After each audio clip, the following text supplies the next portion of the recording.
Attention planning is an important aspect of my work because what we need to be doing is treating very seriously the idea that our attention can be cultivated and developed, and that is an ongoing part of any program that you undertake in order to deal with pressure and tackle problems. Now, I've got a special way of approaching the attention planning and protection.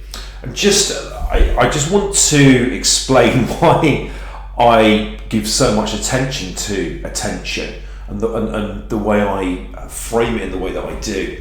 Look, I treat it as I would a business asset, because attention needs protecting and enhancing in the same way as a business asset does, because it's your attention that supplies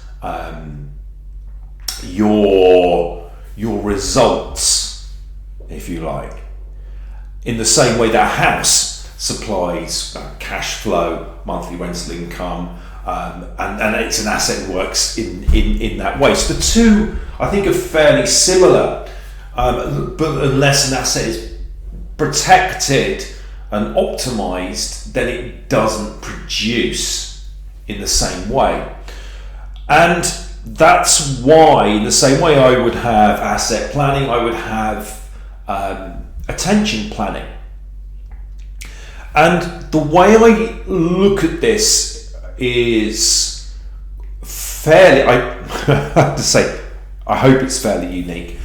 I look at it as a question of QQDID. Okay, don't worry, you don't have to remember. There's no shorthand, unfortunately, way of remembering that. But if we look at what QQDID consists of, so the first Q is quantity, so the quantity of attention that you're giving.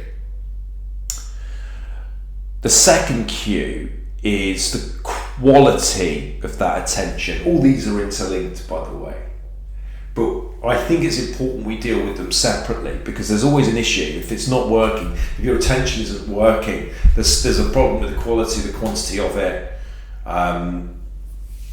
The D is the duration. You know, when people talk about attention span, I think probably that's what we would agree is like the duration of the attention that you have and have developed.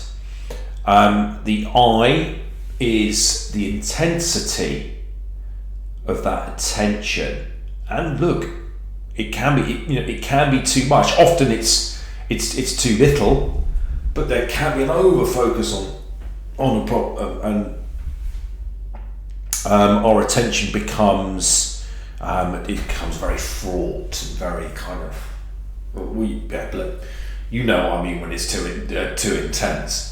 And the D, the final D, is the durability stroke flexibility. So maybe it should be DF, but durability and flexibility.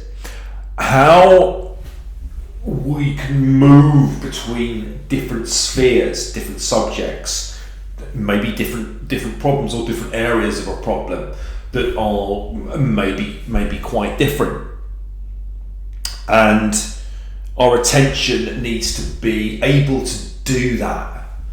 It's often overlooked, but it needs a flexibility, and out of that, so the QQDID aspect, as I say, they all interact in quite an interesting way, and we need it optimized, right? We need all of those 5 aspects of attention to work for us together, and that's what we will look at specifically in this chapter. How can we cultivate and optimize our attention, because that is an ongoing job for anyone if they're looking to tackle bigger problems and deal with pressure.